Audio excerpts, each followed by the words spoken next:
Les détails du procès de l'ancien chef de la police de Chongqing, Wang Lijun, sont gardés très secrets, même la date n'est toujours pas divulguée. Hier, nous avons rapporté les relations de Wang Lijun avec le scandale de Bo Xilai et de Gu Kailai, ainsi qu'avec la provenance des organes humains pour ses recherches qualifiées par lui de scientifiques.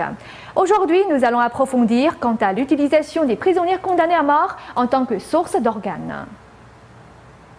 En 1984, la Cour populaire suprême du PCC a établi une loi permettant aux hôpitaux d'utiliser les organes des condamnés à mort. Jusqu'à présent, la Chine reste le seul pays dans le monde à pratiquer ce genre d'opération. Aux États-Unis, la loi stipule que les organes des condamnés à mort ne sont pas autorisés à être prélevés, encore moins à être donnés à des centres de recherche pour des expérimentations, et que les dépouilles doivent être remises à la famille après l'exécution. La fondation Dragon Design a décerné à Wang Lijun le prix de contribution à la conception chinoise pour ses accomplissements spéciaux dans le domaine de la technologie de la transplantation. Zheng Jiyang, le secrétaire général de la fondation, a déclaré lors d'une cérémonie qui a eu lieu le 19 septembre 2006 que, grâce à des recherches fondamentales et des essais cliniques, le professeur Wang Lijun et son centre de recherche ont mis au point une injection améliorant la transplantation d'organes.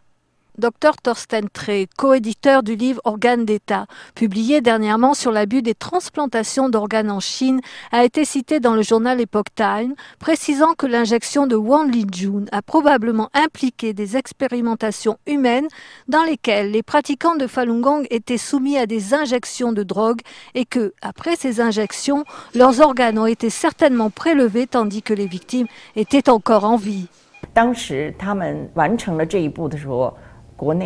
Quand ils, Wang Lijun, ont pratiqué cela, les résultats des expérimentations ont même été publiés en Chine, mais ont suscité une condamnation ferme de la communauté internationale.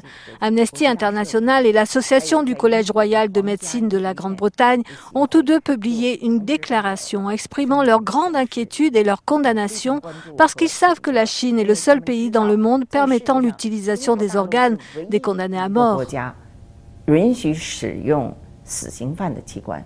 Wang Yenni souligne que dans d'autres pays, la peine de mort est déjà considérée comme une punition suffisamment sévère pour le criminel et que personne ne doit encore prélever leurs organes à des fins de transplantation ou d'expérimentation.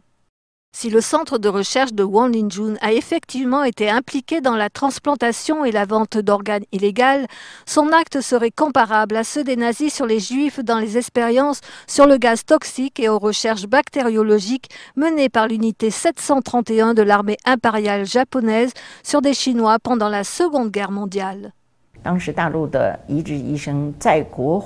Des médecins de transplantation chinois venus témoigner sous serment au Congrès américain ont affirmé que parfois il n'y a pas de processus de signature et que les organes sont prélevés alors que le condamné à mort a encore du souffle. Cela revient à un prélèvement à vif. De plus, parfois les prisonniers en Chine ne méritent tout simplement pas la peine de mort si on les juge selon les critères des pays démocratiques. Well, in China, the fact is en Chine, les gens sont parfois condamnés pour des crimes, mais parfois pour des raisons politiques ou spirituelles, comme l'exemple du Falun Gong, parfois parce qu'ils sont tibétains ou bien des personnes en quête de liberté.